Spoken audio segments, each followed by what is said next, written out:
Good morning everyone. Welcome to study with Aastha YouTube channel. यदि आप channel पर पहली बार विजिट किए हों तो चैनल को सब्सक्राइब ज़रूर कर लीजिएगा, साथ में बेल आइकन को प्रेस कर लीजिए ताकि हमारी वीडियो के रेगुलर नोटिफिकेशन आपको मिलते रहें। वीडियो को ज़्यादा से ज़्यादा वॉच कीजिए और कमेंट कीजिए। आज देख रहे हैं आप 30 अप्रैल के समाचार पत्रों की इम्पोर्टेंट न्यूज। आइए आज के समाचार पत्रों पर डालते हैं एक नज़र। लॉकडाउन का दूसरा चरण 3 मई को पूरा हो रहा है। इसे खत्म करने या जारी रखने पर राज्यों की रिपोर्ट के आधार पर फैसला लिया जाना है। इस बीच गृह मंत्रालय ने रियायतों के संकेत दिए हैं। मंत्रालय की ओर से एक ट्वीट में बताया गया है कि 4 मई से कई जिलों में कुछ छूट मिलेगी। नई गाइडलाइन 1-2 दिन में जारी हो जाएगी। गृह मंत्रालय ने बुधवार शाम देश में कोरोना के हालात पर समीक्षा बैठक की। इसके बाद मंत्रालय के प्रवक्ता ने ट्वीट कर कहा, कोरोना संक्रमण से निपटने में लॉकडाउन से काफ़ी फायदा मिला है और स्थिति सुधरी है। यह लाभ जारी रहे, लिहाजा 3 मई तक गाइडलाइंस के पालन पर पैनी नज़र रखी जाए। नए दिशा निर्देश 4 मई से लागू होंगे। कई जिलों को राहत दी जा सकती है। कुछ दिन पहले प्रधानमंत्री नरेंद्र मोदी ने सभी राज्यों से लॉकडाउन को लेकर सुझाव मांगे थे। केंद्र सरकार ने लॉकडाउन के कारण दूसरे राज्यों में फंसे मजदूरों, छात्रों, तीर्थयात्रियों और अन्य लोगों को अपने गृह राज्यों में जाने की अनुमति दे दी है। इन लोगों को बसों के जरिए एक से दूसरे राज्य भेजा जाएगा। केंद्र सरकार के इस फैसले के करीब 10 लाख से ज़्यादा लोगों को राहत मिलेगी। मुख्यमंत्री योगी आदित्यनाथ ने कहा है कि राज्य सरकार डॉक्टरों की तरह अन्य कोरोना वॉरियर्स को सुरक्षा प्रदान करने जा रही है। स्वच्छता कर्मियों, पुलिस कर्मियों व इस तरह के अन्य लोगों को सुरक्षा देने के लिए जल्द ही अध्यादेश आएगा। इसमें कोरोना वॉरियर्स के साथ किसी भी तरह की अभद्रता करने पर 7 साल तक की सज़ा और 5 लाख रुपए तक का जुर्माना लगाया जाएगा। मुख्यमंत्री ने बुधवार को टीम 11 के साथ बैठक में कहा कि नए कानून से कर्मियों के मनोबल में वृद्धि होगी। प्रदेश सरकार ने सभी राज्य विश्वविद्यालयों में नए सत्र से न्यूनतम समान पाठ्यक्रम लागू करने का फैसला किया है। समान पाठ्यक्रम पहले ही तैयार कर लिया गया है। शासन ने कहा कि विश्वविद्यालयों को इसे 70% लागू करना अनिवार्य होगा।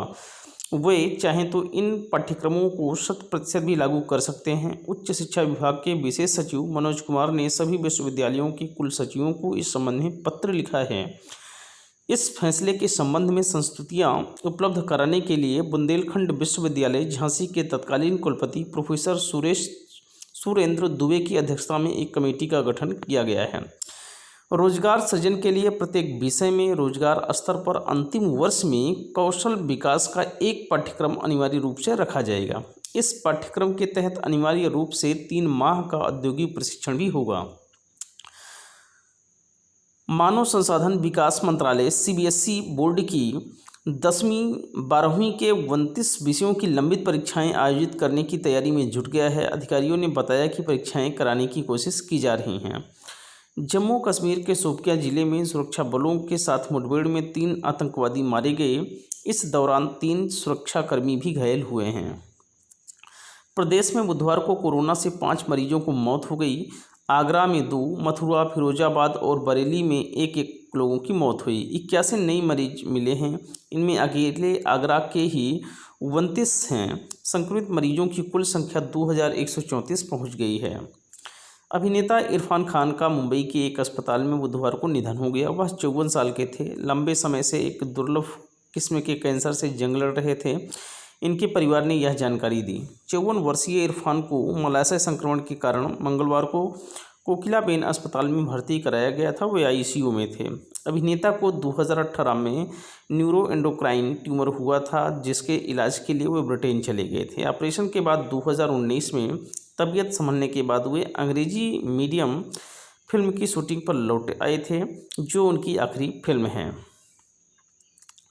मुख्यमंत्री योगी आदित्यनाथ ने कहा है कि L1, L2 व L3 डेडिकेटेड कोविड अस्पतालों की क्षमता विस्तार करके 52,000 बेड की व्यवस्था की जाए। अगले 15 दिन में 25,000 अतिरिक्त बेड कोविड हॉस्पिटल के रूप में और तैयार किए जाएं। मुख्यमंत्री ने ये निर्देश बुधवार को टीम 11 के साथ बैठक में दिया।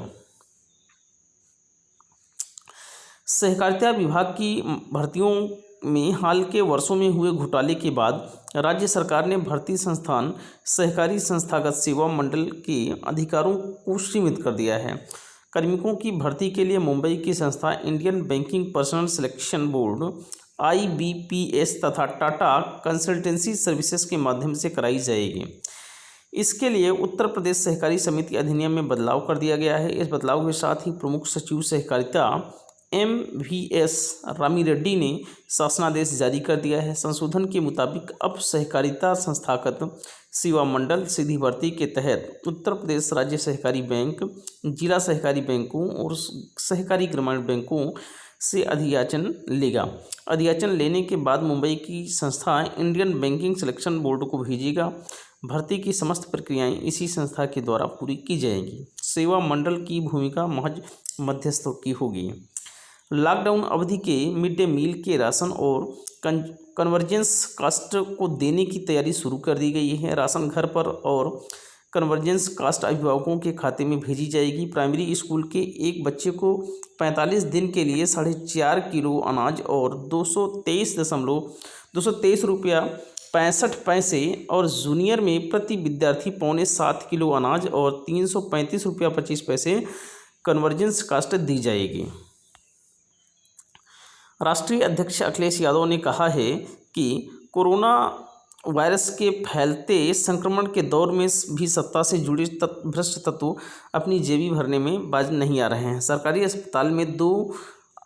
अस्पताल में ऑक्सीजन सप्लाई के प्लांट में भी दागी कंपनियों के पक्ष में नियम बनाकर भ्रष्टाचार किया जा रहा है।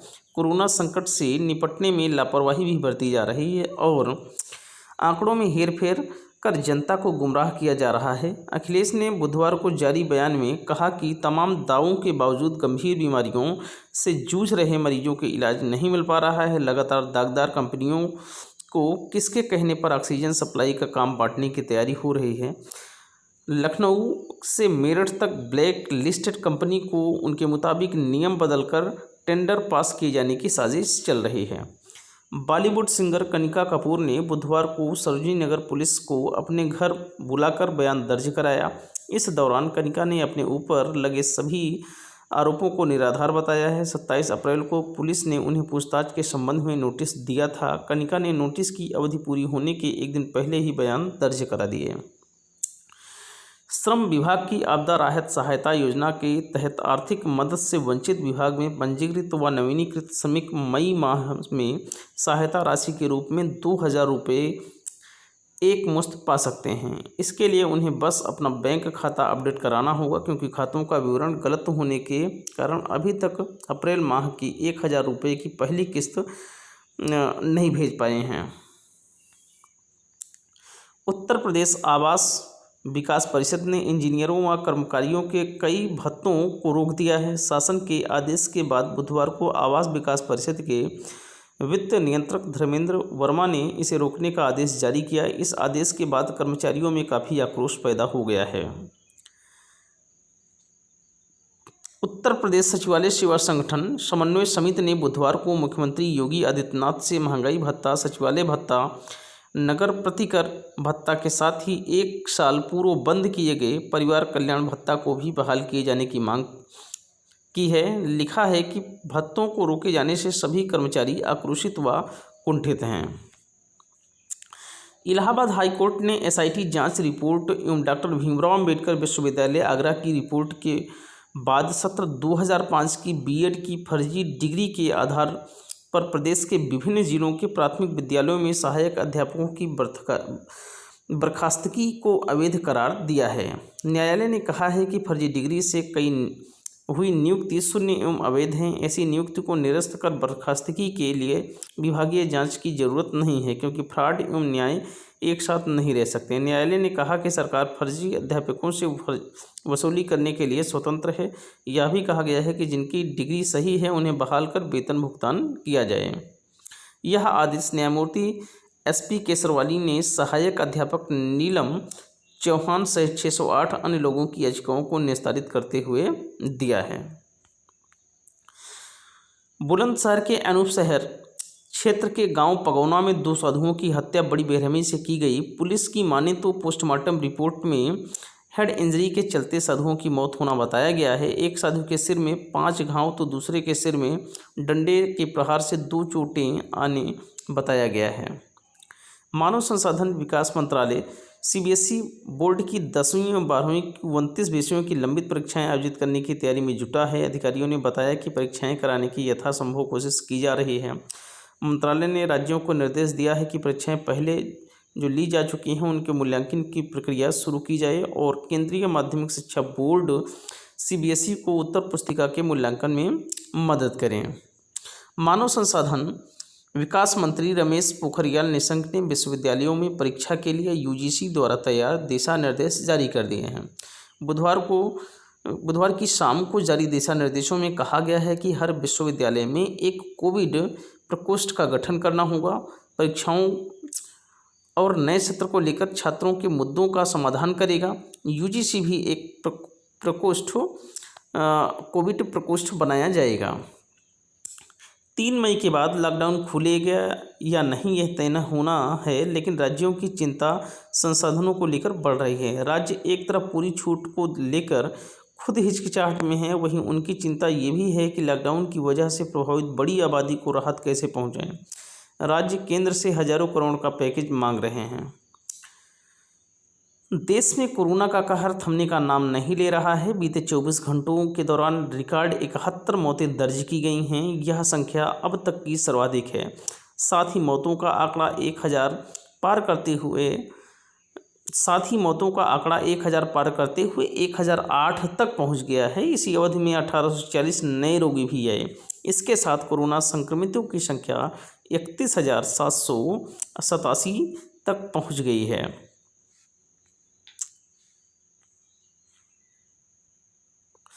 प्रदेश में बुधवार को 5 कोरोना संक्रमित मरीजों की मौत हुई। इनमें आगरा में 2, मथुरा, फिरोजाबाद और बरेली में 1-1 मौत हुई। अब तक 39 मरीजों की मौत हो चुकी है। बुधवार को कोरोना के 81 नए मरीज सामने आए हैं। इसमें अकेले आगरा के ही 29 हैं। कोरोना वायरस रोकने के लिए दूसरे दौर के लॉकडाउन के बीच केंद्र सरकार प्रधानमंत्री गरीब कल्याण वितरण के लिए 5.88 लाख टन दाल का आवंटन हो चुका है।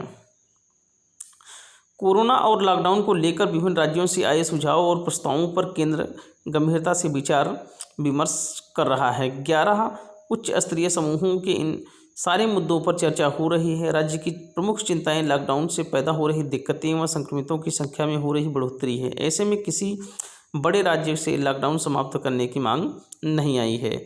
सूत्रों के मुताबिक 1-2 दिन में केंद्र सरकार लॉकडाउन के विस्तार के साथ विभिन्न राज्यों में दी जाने वाली छूट और आर्थिक मदद के मुद्दों पर फैसला लेगी। सरकार की चिंताएं कोरोना संक्रमितों की संख्या में हो रही बढ़ोतरी को लेकर ज़्यादा है। इसमें जिस तरह की सावधानी बरती जानी चाहिए वह पूरी तरह से नहीं हो पा रही है। भगवान केदारनाथ धाम के कपाट पूजा अर्चना के साथ बुधवार सुबह 6:10 पर मेष लग्न में खोल दिए गए। अब 6 महीने तक केदार धाम में ही बाबा केदार की पूजा की जाएगी। मुख्य पुजारी और वेद पाठी द्वारा पहली पूजा प्रधानमंत्री नरेंद्र मोदी के नाम से की गई। कोरोना महामारी के चलते समारोह काफ़ी सादगी से संपन्न हुआ। लॉकडाउन के कारण अदालत में चल रही वीडियो का कॉन्फ्रेंसिंग तकनीक से सुनवाई लॉकडाउन के बाद भी जारी रहने की संभावनाओं को देखते हुए बार काउंसिल ऑफ इंडिया ने देश के मुख्य न्यायाधीश को पत्र लिखकर वीडियो कॉन्फ्रेंसिंग लॉकडाउन के बाद जारी न रखने का आग्रह किया है। कोरोना के संदिग्धों की जांच रिपोर्ट को लेकर चौंकाने वाली हकीकत सामने आई है। रिपोर्ट आने में 28 घंटे से ज़्यादा समय लगने से संक्रमितों की पहचान में देरी हो रही है। उनके संपर्क में आए लोगों को चिन्हित कर पृथक नहीं किया जा सकता है। ऐसे में संभावित हॉटस्पॉट सील नहीं हो पाए हैं और फैलते संक्रमण को रोकना मुश्किल हो गया है। उच्चतम न्यायालय ने मेडिकल और डेंटल के यूजी तथा पीजी कोर्स में दाखिले के लिए आयोजित की जाने वाली राष्ट्रीय प्रवेश परीक्षा नीट को संवैधानिक रूप से वैध ठहराया है। जस्टिस अरुण मिश्र की पीठ ने मंगलवार को दिए फैसले में यह व्यवस्था दी और क्रिश्चियन मेडिकल कॉलेज वेलूर की याचिका खारिज कर दी। कोर्ट ने कहा कि नीट संविधान के अनुच्छेद 19(1)(g), 30, 26 तथा 25 के प्रावधानों के तहत स्थापित एडेड अनएडेड अल्पसंख्यक संस्थानों के अधिकारों को उल्लंघन नहीं करती है। संस्थान ने 2012 में नीट की संवैधानिक वैधता को चुनौती दी थी। उसने कहा था कि नीट अल्पसंख्यक संस्थानों के दाखिले करने की स्वायत्तता के अधिकारों का उल्लंघन है। मानव संसाधन विकास मंत्री रमेश पोखरियाल निशंक ने विश्वविद्यालय में परीक्षा के लिए यूजीसी द्वारा तैयार दिशा निर्देश जारी कर दिए हैं। अब इंटरमीडिएट सेमेस्टर के लिए परीक्षाएं नहीं होंगी। इसमें पिछले सेमेस्टर के प्रदर्शन और आंतरिक मूल्यांकन के आधार पर ग्रेड मिलेंगे। आखिरी सेमेस्टर की परीक्षाएं जुलाई में आयोजित की जाएंगी। हालात सामान्य नहीं हुए तो आंतरिक मूल्यांकन सेमेस्टर के 50% वेटेज के आधार पर रिजल्ट तैयार होगा। प्रख्यात बैंकर सुरेश एन पटेल ने भ्रष्टाचार रोधी निगरानी संस्था केंद्रीय सतर्कता आयोग सेंट्रल विजिलेंस कमीशन में सतर्कता आयुक्त के रूप में बुधवार को शपथ ग्रहण किया। अधिकारियों ने बताया कि पटेल को केंद्रीय सतर्कता आयुक्त संजय कोठारी ने वीडियो कॉन्फ्रेंस के जरिए पद की शपथ दिलाई। पटेल अभी अहमदाबाद में हैं। सीबीसी में उनका कार्यकाल 2 साल से अधिक होगा और यह दिसंबर 2022 तक चलेगा। सतर्कता आयुक्त का कार्यकाल 4 साल का या 65 साल की आयु पूरी होने तक होता है।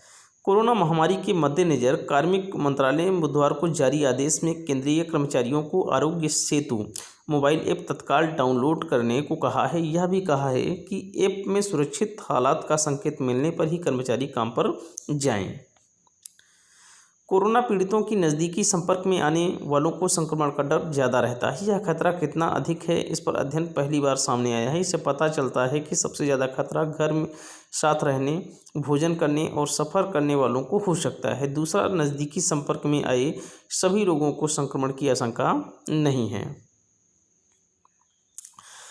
महाराष्ट्र के मुख्यमंत्री उद्धव ठाकरे ने बुधवार को प्रधानमंत्री नरेंद्र मोदी से टेलीफोन पर बात की। बताया जा रहा है कि उद्धव ने मोदी से राज्य में राजनीतिक अस्थिरता पैदा करने को लेकर किए जा रहे प्रयासों की चर्चा की है। सूत्रों ने दावा किया है कि राज्यपाल के नामित उम्मीदवार के रूप में विधायिका के लिए उनकी नियुक्ति के संबंध में उद्धव ठाकरे ने प्रधानमंत्री से हस्तक्षेप करने का अनुरोध किया है। ठाकरे ने मोदी से कहा, महाराष्ट्र जब कोविड-19 संकट का सामना कर रहा है तो राजनीतिक अस्थिरता होना सही नहीं है।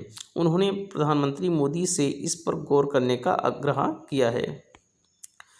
पूर्व वित्त सचिव राजीव कुमार को बुधवार को सार्वजनिक उपक्रम चयन बोर्ड PESB का प्रमुख नियुक्त किया गया है। सभी सार्वजनिक उपक्रम में नियुक्तियां इसी बोर्ड के माध्यम से होती हैं। झारखंड कैडर के 1984 बैच के IAS अधिकारी कुमार इसी साल फरवरी में वित्त सचिव के पद से सेवानिवृत्त हुए हैं।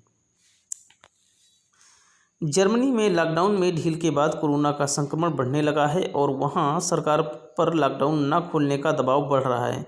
करीब ऐसी ही स्थितियां भारत में भी हैं। यहां भी लॉकडाउन के नियमों में ढील के बाद रोजाना होने वाले संक्रमण में मामूली बढ़ोतरी का रुझान दिखा है।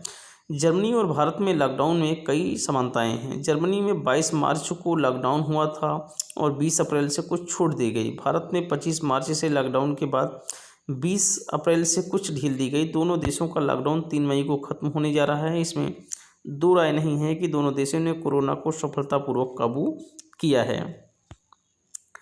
अमेरिकी राष्ट्रपति डोनाल्ड ट्रंप ने चीन पर कोरोना वायरस के शुरुआती स्तर पर रोकने में विफल रहने को लेकर हमले तेज कर दिए हैं। उनका कहना है कि चीन की लापरवाही के कारण आज दुनिया के 184 देश नर्क जैसी स्थिति में हैं। ट्रंप ने मंगलवार को व्हाइट हाउस में कहा कि कोरोना महामारी 184 देशों में है। इसे स्रोत पर ही रोका जा सकता था, जो कि चीन था, लेकिन ऐसा नहीं हुआ और अब इस महामारी के चलते ज़्यादातर नर्क जैसे हालातों का सामना कर रहे हैं। अहमदाबाद की दवा कंपनी हेस्टर बायोसाइंस ने कोरोना वायरस का टीका विकसित करने के लिए IIT गुवाहाटी के साथ गठजोड़ किया है। कंपनी ने बुधवार को बताया कि दोनों संगठनों के बीच इसके लिए 15 अप्रैल 2020 को एक समझौते पर हस्ताक्षर हुआ। टीका राकाम्बिनेंट एवियन और पैरामिक्सो वायरस आधारित होगा। रिकाम्बिनेंट एवियन पैरामिक्सो वायरस संक्रामक रोगों को रोकने के लिए टीका के रूप में उपयोग होता है। इसके कई प्रकार के सीरम मुख्य तौर पर मुर्गियों और अन्य जानवरों में फ्लू को फैलने से रोकने में काम आते हैं। कोरोना की दवा बनाने को लेकर दुनिया भर में काम चल रहा है। इस कड़ी में अमेरिकी कंपनी गिलिड साइंस इंक ने दावा किया है कि उसकी दवा रेमडेसिविर कोरोना को शुरुआती दौर में रोकने में कारगर हैं। इस खबर के बाद अमेरिकी शेयर बाजारों में जोरदार तेजी देखने को मिली है। अस्पतालों में इलाज करा रहे कोरोना वायरस के मरीजों में लक्षण अचानक गायब हो रहे हैं, हालांकि टेस्ट करने पर वह पॉजिटिव पाए जा रहे हैं। इस बदलाव ने चीन के डॉक्टरों को चिंतित कर दिया है। बड़ा खतरा यह है कि अगर ऐसे लोगों को अस्पताल से छुट्टी दे दी गई तो यह अन्य लोगों में संक्रमण फैला सकते हैं। बॉलीवुड के सदाबहार अभिनेता ऋषि कपूर को बुधवार यहां के एक अस्पताल में भर्ती कराया गया। उनके बड़े भाई रणधीर कपूर ने कहा कि ऋषि कपूर की तबीयत ठीक नहीं है। 67 वर्षीय अभिनेता को बुधवार सुबह परिवार द्वारा HL रिलायंस अस्पताल ले जाया गया है। रणधीर ने कहा कि वह अस्पताल में है, उन्हें सांस लेने में तकलीफ है, इसलिए उन्हें अस्पताल में भर्ती कराया गया है। बड़े आकार का लघु ग्रह बुधवार शाम धरती के करीब आया और अपने पथ पर आगे निकल गया। वैज्ञानिकों के अनुसार पृथ्वी के नज़दीक आते आते उसका एक हिस्सा मास्क की शक्ल में नजर आ रहा था। आर्यभट्ट प्रेक्षण विज्ञान शोध संस्थान के खगोल वैज्ञानिक डॉक्टर शशिभूषण पांडे के अनुसार विशाल आकार का होने के कारण यह लघुग्रह कौतूहल का विषय बना हुआ था। वह ज्यों-ज्यों धरती के करीब आ रहा था, उसे देखने की जिज्ञासाएं भी बढ़ती गई। बुधवार शाम 3:30 बजे लघुग्रह धरती के करीब 62.91 लाख किलोमीटर दूर से अपने पथ पर आगे निकल गया। 1988 OR2 यानी 52,759 नामक लघुग्रह का यह भ्रमणकाल बेहद दिलचस्प रहा है। घरेलू शेयर बाजार बुधवार को लगातार तीसरे दिन जोरदार बढ़त के साथ बंद हुए। कई देशों में धीरे धीरे लॉकडाउन खत्म किए जाने की घोषणा से दुनिया भर के बाजारों में निवेशकों का मनोबल सुधरा, जिसका असर भारतीय शेयर बाजारों पर भी नजर आया। वैश्विक पैमाने पर आर्थिक हालात सुधरने को उम्मीद में BSE का 30 शेयरों वाला सेंसेक्स 605.64 अंकों यानी 1.89% तेजी के साथ 32,720.16 पर बंद हुआ। नेशनल स्टॉक एक्सचेंज यानी NSE का 50 शेयरों वाला निफ्टी भी 172.45 अंक या 1.84% चढ़कर 9,553.35 के स्तर पर रहा। यदि सेशन पसंद आया हो तो लाइक ज़रूर कीजिएगा, कमेंट कीजिए ताकि हमारा मनोबल बढ़ता रहेगी, ताकि हम और भी वीडियो को बना सकें। तो आज के इस समाचार पत्रों की हेडलाइंस के साथ आप ख़त्म करते हैं। थैंक यू सो मच, शुक्रिया, जय हिंद।